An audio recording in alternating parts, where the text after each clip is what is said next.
Hello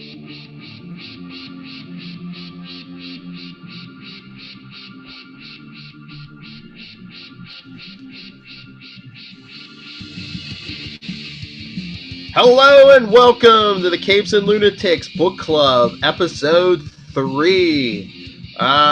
We're on part 2 of the trilogy. Tonight's topic is Too Hard to Handle by author John Parrish. Yes. What? Nepotism. I love it. Hey, I invite your relatives to write a book. We'll review it. We'll have to interview each other whenever our comic book ever comes out. I was thinking about that. I mean, maybe this is the place to discuss it, book club, but I don't know. Like, we're looking for artists and stuff. Would it be easier rather than do a comic to do like a series of novels? Yeah, probably. We wouldn't have to worry about art, except for like a front cover. If you want to go the lazy route, fine. Hey, whatever's gonna get us there, you know. Stick figures. I'm telling you, it's all the rage in the millennial circles. Anyway. I was really impressed with this second outing. Like sometimes, yeah. I was gonna say I liked it a lot better. I thought the main character came off as a lot more sympathetic, relatable, yes. Yeah. The backstory, the flashbacks. You know how I feel about flashbacks, overuse of flashbacks. But I actually liked these, and they made sense, and they were timed very well, and we really got to know the protagonist a lot better, and like we got to know Boston a lot better, and it was a lot of it. If anybody who like reads this book that's like from the Boston area, you can tell that like he loves Boston, and he did all these like little small attention to detail things. I thought it was pretty cool. Like usually I like stories set in New York because I'm more familiar with New York, and you know New York's just a great character, but he made Boston shine. Oh yeah, I mean you could tell that I forget how many years he's lived there, but yeah, he really likes Boston, and yeah, I knew you were gonna love the flashbacks, you know. So we're like, you know how we love the flashbacks, Arrow. Well, season 1 and 2, hell yeah, that was the caliber of these flashbacks. So, but I mean, we get like Arrow quality flashbacks. Like I said, the main character I think is a lot more sympathetic, and you know, you want to root for her more than, at least for me, than the first one. Yeah. And I mean, we did the Arrow comparison, but like for all our comic book friends out there, I think, would you compare her a little to Jessica Jones, maybe? At least the TV version. I could see that actually. Maybe Jessica Jones with no powers. Maybe they're coming. Maybe that's the twist in the third book. Wouldn't that be funny? Have you read the third book yet? I got to like the first 3 chapters. No, I haven't read the third one yet. But yeah, her brother. I don't know, man. There's always one in every family. Are you that one? Are you the bad brother in the family, Phil? I'm an only child, so I'm probably the good and the bad. He's like, I'm the good, the bad, the ugly, everything. Exactly. Oh, it's very neo-noir, I guess is the word that I'm looking for, and I like it. It's not so pithy and pulpy, but it's kind of grounded. You know what I mean? Yeah, I mean it's like a rich story, but also it's like really easy to get into. It was so much like I read this in one sitting. Well, no, I read it in 2 sittings because I got interrupted. So, but yeah, like it's hard. It's a hard book to put down. So was the first one. Like you just kept flipping. Well, turn with your finger, as the case were. I mean, yeah, I mean they're not long books. It's pretty easy to, you know, if you have the time to read them in one sitting, it is good. And like even though this is like the second book, you could. I mean, I thought there was a lot of time between when I read the first and second ones, and I thought if you just pick up the second one, you could easily jump in and know what's going on. I mean, they mentioned the first one, but it's not required reading. Yeah, exactly. And I like that, like where the character is just, you know, is the draw of the book. It's not like that necessarily continuing story. But he did kind of wrap up a lot of things in a neat little bow at the end. Oh yeah. So he didn't like kind of leave you hanging. I kind of appreciate that. I was reading a couple of other reviews and people were like, everything doesn't need to be in a neat bow. I'm like, but sometimes it's nice. Mm-hmm. I mean, it's like it's like an old detectives. It's like the serialized adventures. It's like, okay, Exactly. there's this one, here's the second one. You didn't have to read the first one, but But come on, I was just like, I kept like picturing the town because her brother has robbed this bank and it's the seedy, mobby underworld kind of thing. A little Carmen Falcone action going on to keep mm-hmm. it in the comic book realm. There's our route. If we go books, man, we do like a Batman type thing, and we have all these mobsters and stuff. Can we accidentally have can we have our good guys capture all the villains in a junkyard and have them smushed like what happened in a couple of Batman issues where it started to almost like in the early stories. Yeah, that happened like 4 different times. Of course, of course. And of, Golden age of comic books indeed. and of course, and of course, the main like the head of all the mobs will be like Fish of moon. no, it would be like the professor. Oh. Yeah, see. Let me tell you about quantum physics. See. Oh. Um. I'm like really antsy to finish the third book because like I kind of like read a couple of reviews for that. Like it's even better than the first two. I'm like, really? Mike, there'll be no more after you read that one. Oh, that's right. Now we have to pester him to write another book. Well, I think we're gonna talk to him. Should we talk to him when we review the third book? Yeah, Yeah. and go. You'll be like, I don't care if you release it to anyone else. Just write it up and email it to me. Just email it straight to me. What'd you think of her brother? Um, I like the story. It's very noir is probably is that what you said? That's probably like the best way to describe it. It reminded me almost of a don't want to say a Scorsese movie or maybe it's just the whole Boston thing, but like I could see this as like a movie. Maybe with a little more thrown in. This could be like a movie. I just like that little touch about the bank robbery in Boston because, if you ever watch The Town, you The know what they say town. at the beginning. And it was true for a long time, not so much anymore, but back in the day, it was a very true statement. So I thought that was a nice little touch too. Mm-hmm. She got into a lot of fights in this book, a lot of Yeah, dark alleyways, man. but I mean, I think, like I said, I think she's more sympathetic this time, and it was a lot more justified because it's family and it's. My favorite thing in the book is the Snoopy snow cone because I had one. I think if all of us, if we didn't have one, we knew someone who had one. Snoopy is like my jam. Hold on. So Oh, I went to kindergarten with a Snoopy book bag. yeah, I was just like, oh, that's so cute. I used to love the Red Baron.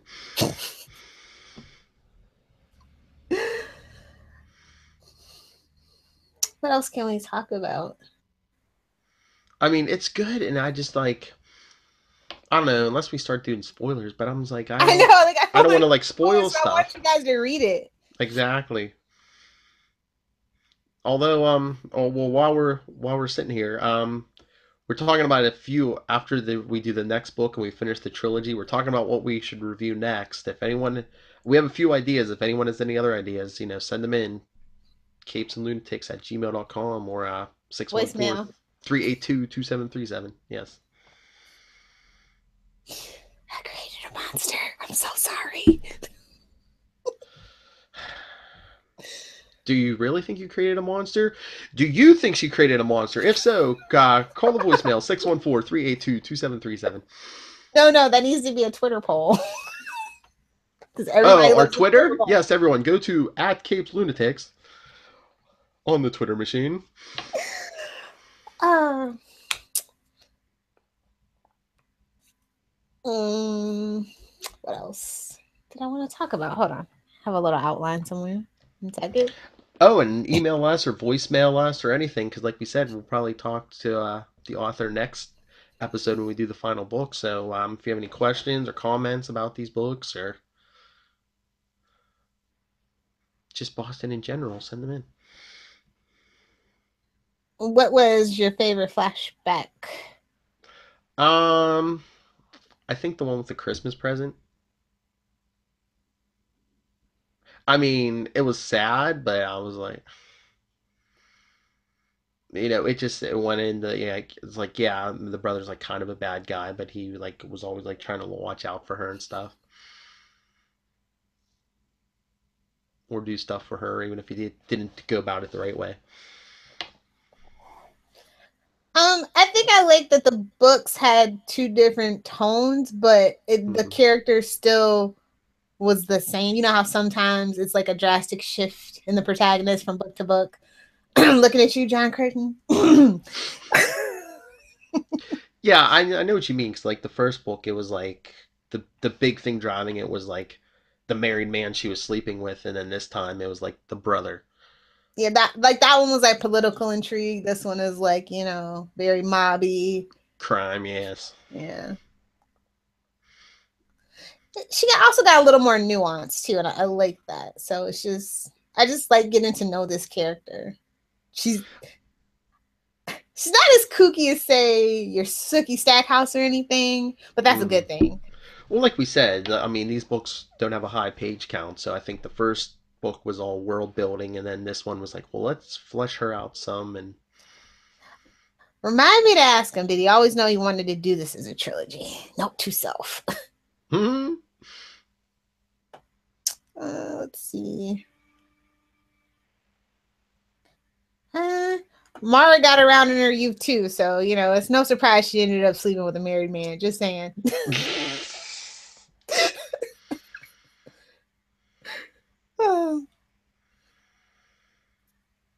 Hard streets of Boston. Yeah, I like the flashback where she talks about how she started learning self defense and like how she got to know Sandy. I thought that was Mm-hmm. pretty cool because we kind of touched on her subtly in the first book. Mm-hmm. And the martial arts stuff, I mean, I've had a little experience, but I know a lot of that's accurate because I know he's in the martial arts also, so Oh, cool. like he's taken some, yes. I do wish Sean had been a little bit more fleshed out though. That was like my one thing. Mm-hmm. Well, it's like you never know what I mean, I haven't started the third book yet, so who knows? Who knows who will get fleshed out and I also found this one a lot easier to follow because I remember in the first one that she had a couple of like dream sequences where you had to like wait to see if it was actual dream or not. yeah. This one was a little more easier to follow, so I appreciated that one too.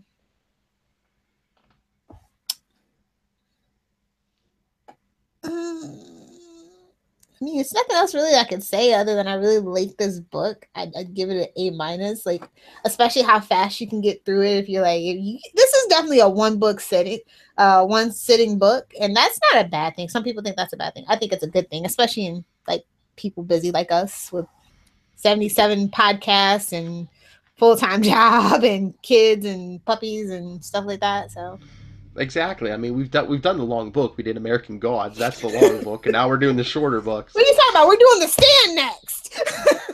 the unedited, the writer's edition. War and Peace. What is it good for? Absolutely nothing. Are we quoting Seinfeld as our running gag on Capes and Lunatics now? Oh, please. I love Seinfeld. We could review Me too. Seinfeld episodes. I don't care. I watch it every day on TBS when I get home from Mm-hmm. work. Except for tonight. Damn puppy needed food. Y'all will meet him Saturday. Don't you worry. The puppy? Mm-hmm. Told you it's going to be a puppy-centric week. Deal with it. What else can I say? What would you give it? I probably gotta agree with what you, did you say A minus? Hmm. Yeah, I would go with him. Just can't recommend it highly enough. I think you guys should definitely pick it up. And if you do or you have, please send us in an email or a voicemail. Let us know what you think. Yeah, pick up the trilogy. I mean, it's not It's it's $5.99 on the Kindle yeah. on the. I was gonna say financially and even time. Investing time in it. It's not a lot. So Even the paperbacks are decent. I know the first one's $8.99 and then the other two are $9.99. hmm So if you like that handheld feel kind of thing.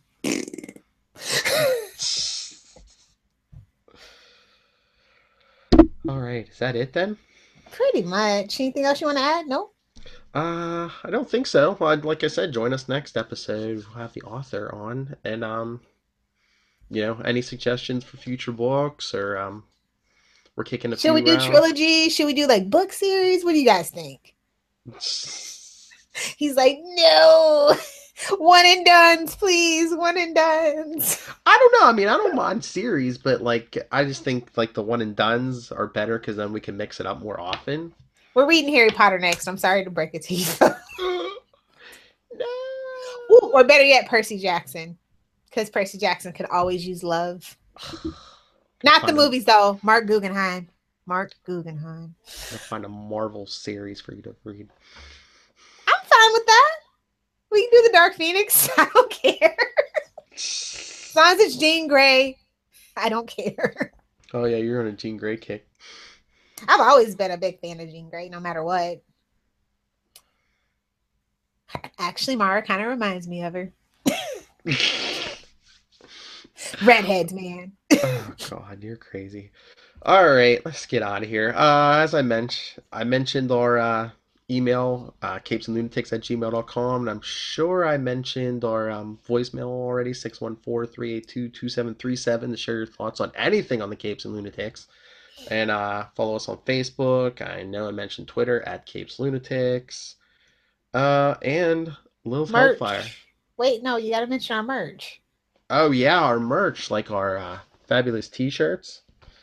There's coffee mugs, phone cases, stickers, I believe.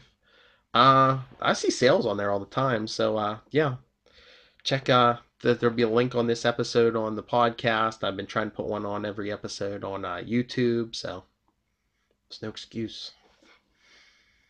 Be Oh, and if you appreciative. are watching on YouTube, of course, hit that like button, hit that subscribe button, hit the bell so you know when we're live. Don't miss an episode. And of course, comment below. We appreciate it. That's right. We need subscribers. Please subscribe and so you know when we're live. Oh, there's one now. But yeah, if you watch on YouTube, check. Of course, as always, Super Connectivity is tomorrow. Capes and Lunatics is Saturday morning, and we'll have a extra special bonus tomorrow doing an interview. Is it gonna? All right. Are you leaving it as a mystery interview? Yeah. Let them wonder. Let Okay. them sit. All right. I think I pulled enough. I think I pulled a hamstring doing all those plugs. Lilith, where can people find you? You guys can find me at Lilith Hellfire. Although I'm not live tweeting anything because Claus and Daytime Divas is done for the summer. But for everything else, you can follow me on @Adventures in FG. That's Pinterest, Twitter, Instagram, and Facebook. Adventures in FG. Also, you can check out my website, adventuresinfangirling.com. The new TV season is so far yet so close away. So, it's coming. All right. As for me, want to do an interview or send us free stuff, email me, nightwingpdp@gmail.com. On Twitter, I am @nightwingpdp. And like I said, contact us. Let us know. Do you like the crime dramas we've been doing, or do you like the fantasy, like we did American Gods? Do you want us to do everything else on here is superheroes? Do you want us to do superhero books? Do you want us to stay away? Do some mix it up. We're loose. All right. I guess that's it. hit the music on myself. So, join us next time when we finish up the trilogy with the author himself, John Parrish. I should have had this in front of me. The final book is Too Late to Run. Dun dun dun! Will Mara make it out alive? Because it is the final That's book. why it's only a trilogy. Oh, maybe. For Love, Hellfire, myself, this has been the Capes and Lunatics Book Club. Good night!